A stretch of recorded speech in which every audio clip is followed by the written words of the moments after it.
I think it's very important to mention because in smoothness tracking, and basically not really in smoothness tracking, in any type of aiming tasks and also in games, people start to shake, people start to choke when they see that they perform well, when they see that they gonna get a PB or something like that. Like all of this is bullshit, because even if you getting like the top 1 score, it doesn't really change anything. Like nobody really cares.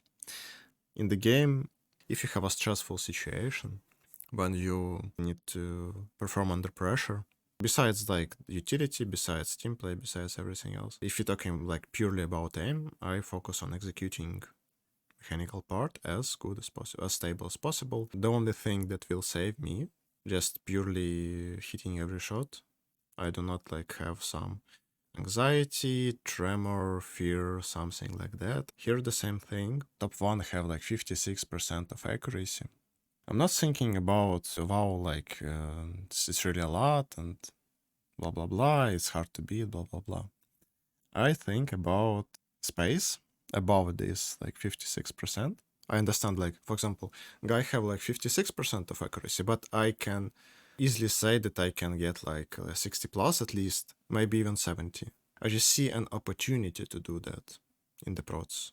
Because I analyze the scenario, I see where I can squeeze this performance from. And then I'm starting to focus. Then I'm starting to understand that, like, to get this 60%, I need to perfectly track the long strafes. To get this 60%, I need to like have the most stable position on the target to not lose a lot of time.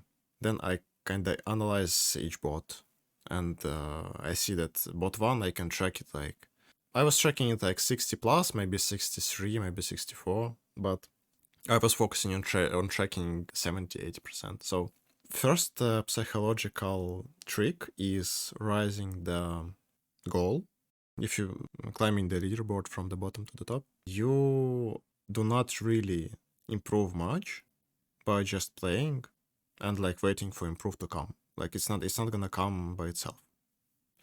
To force this improvement, you need to raise the goal, raise your score that you want to achieve. For example, how it works for me, I'm playing the scenario, and I can definitely like 100% say for myself that I can get 3700, 3900 in abstract scenario, right? And this process, I kind of rising it. I get like 3700. Okay, I can get like 4000 easily. There's space for it. I found the ways to do it. I know what I supposed to do, like to get the score, so I can rise. And how it works, it just puts your concentration on much higher level. If you're just playing and not focusing on really big tasks, on really big goals, you just do not utilize your concentration as much as you like possibly could.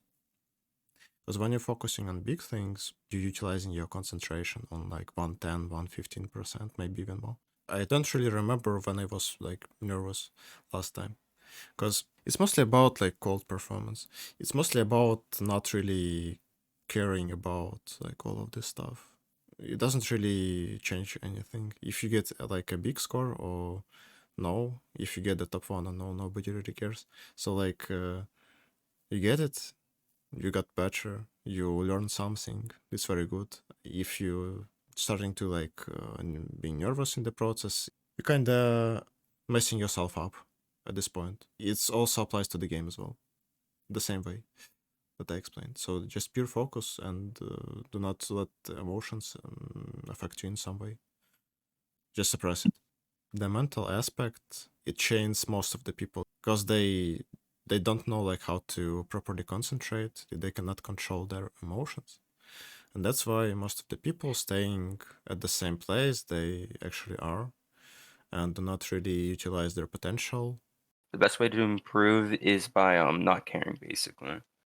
It's gonna help you. It's gonna help you in the process. I mean, all of this psychological stuff slows down your improvement. Just to think about these parts when you about to get a PB or about to get a better score, and you're kind of nervous. You just kind of overplayed yourself in this situation. It's about not really about like wasted opportunities. It's about wasted time and all of this stuff. So if you absolutely cold and you perform like, and you're not really focusing on the result, because like some people focusing on the result and they focusing on the score. They focusing, oh, I will get the score, I'm gonna be cool. But not really. Like it just makes you nervous in some moments, right? But if you focus purely on the process, purely on how you perform in the process of like playing your run, it's gonna be much easier psychologically for you. Like overall, not only in Kovacs, not only like in game. It's just easier this way. So it kind of disables these psychological chains. I don't know. Lets you go absolutely free. You perform on your absolute best. You do not getting affected by any psychological thing. You're getting the like absolute best result from this run you can possibly achieve. In the other case, like you could just choke or you could just do some stupid shit because of this anxiety or something like that, and this run could be ruined. And you not really about wasted opportunities, yeah, about wasted time. Because each one of these runs is not only like a 1 minute. You need to put yourself on right condition to have a good run, and not really like physical, but psychological as well. Get a good focus. You cannot really just sit and get a good try. You need to play for some time to be in right condition to have a good try. And by like wasting this, you're not really wasting like 1 minute run, you're wasting all of this preparation part as well. So what I'm trying to say that it's just going to be much more optimal in terms of time spent as well.